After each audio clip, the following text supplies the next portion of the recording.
कार्यक्रम तारों तले जिंदगी।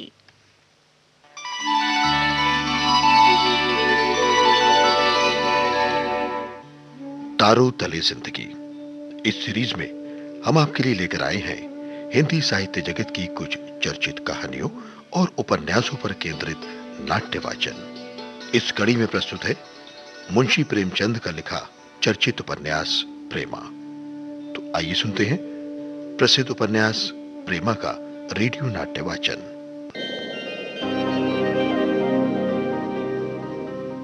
पंचायत हो रही थी।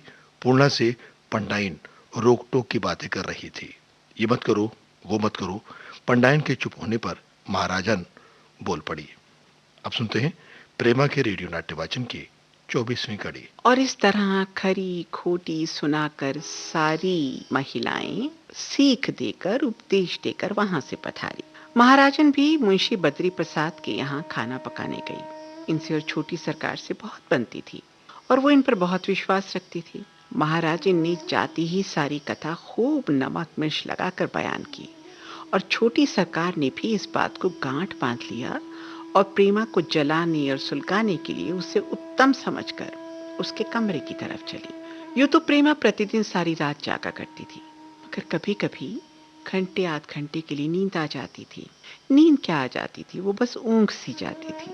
मगर जब से उसने बाबू अमृत राय को बंगालियों के फेस में देखा था, पूर्णा के घर से लौटते वक्त उसको उनकी कलाई पर गजरा नजर नहीं आया था, तब से उसके पेट में जैसे खलबली मची हुई थी कि कब पूर्णा आए और कब सारा हाल मालूम हो।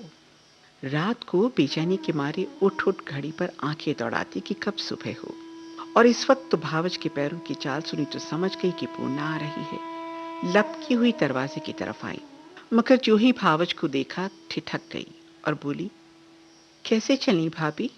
अरे भाभी तो यही चाहती थी कि छेड़छाड़ के लिए कोई मौका मिले। ये प्रश्न सुनते ही तनक कर बोली, क्या बताऊं कैसे चली? अब से जब तुम्हारे पास आया करूंगी ना, तो इस सवाल का जवाब सोच कर आया करूंगी। तुम्हारी तरह सबका लहू सफेद थोड़ी हो गया है कि चाहे किसी की जान निकल जाए, घी का घड़ा ढलक जाए, मगर अपने कमरे से पांव बाहर ही ना निकाले। प्रेमा ने तो ये सवाल यूं ही पूछ लिया था। उसके जब ये अर्थ लगाए गए तो उसको बहुत बुरा लगा। बोली, अरे भाभी तुम्हारी तो नाक पर गुस्सा रहता है, जरा सी बात का पतंगड़ बना देती हो। भला मैंने कौन सी बुरी बात कह दी? भाभी बोली, कुछ नहीं जी, तुम जो कहती हो मानो फूल झाड़ती हो। अरे तुम्हारे मुंह में तो मिश्री खुली हुई है ना, और सबके तो नाक पर गुस्सा रहता है। सबसे लड़ा ही करते हैं हम तो। प्रेमा झल्ला गई, बोली, भाभी इस समय मेरा चित्त बिगड़ा हुआ है, ईश्वर के लिए मुझसे मत उलझो। मैं तो यूं ही अपनी जान को रो रही हूँ, उस पर से तुम नमक छिड़कने चली आई। भाभी मटक कर बोली, हाँ रानी, मेरा तो चित्त बिगड़ा हुआ है, सिर फिरा हुआ है। जरा सीधी सादी हूं ना, मुझको देखकर भागा करो। अरे मैं कटाई कुतिया हूं, सबको काटती चलती हूं ना। मैं भी यारों को चुपके चुपके चिट्ठी पत्र लिखा करती, अरे तस्वीरें भेजा करती, तो मैं भी सीता ही कहलाती ना। और मुझ पर भी घर पर जान देने लगता। मगर मान ना मान, मैं तेरा मेहमान। तुम लाख जतन करो, लाख चिट्ठियां लिखो, मगर ये सोने की चिड़िया हाथ आने वाली नहीं है अब। हाँ, ये जली कटी सुनकर प्रेमा से जब्त ना हो सका। बेचारी सीधे स्वभाव की औरत थी। उसका वर्षों से विरह की अग्नि में जलते जलते कलेजा और भी पक गया था। बस रोने लगी, सुबकने लगी। भावज ने जब उसको रोते देखा तो मारे हर्ष के आंखें जगमगा गईं। तेरे की कैसे रुला दिया। बोली, अब बिलखने क्या लगी? क्या अम्मा को सुनाकर देश निकाला करा दोगी मेरा? अरे कुछ झूठ थोड़ी कहती हूँ। वही अमृत राय जिनके पास आप चुपके चुपके प्रेम पत्र भेजा करती थी, अब दिन दहाड़े उस विधवा पूर्णा के यहाँ जाता है, घंटों बैठा रहता है। सुनती हूँ फूल और गजरे ला ला कर देता है, शायद एक दो गहने भी दिए।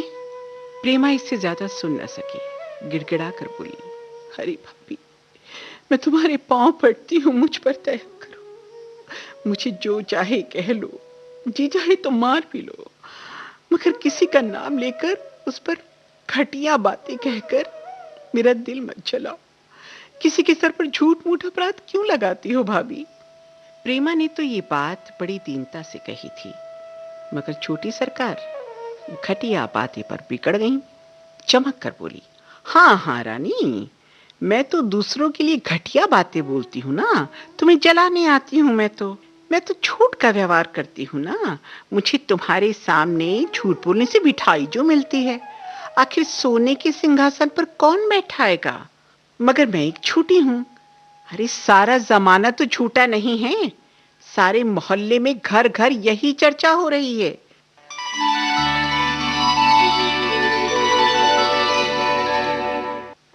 तारों तले जिंदगी। इस क्रम में अभी आप सुन रहे थे मुंशी प्रेमचंद का लिखा उपन्यास प्रेमा का रेडियो नाट्य वाचन।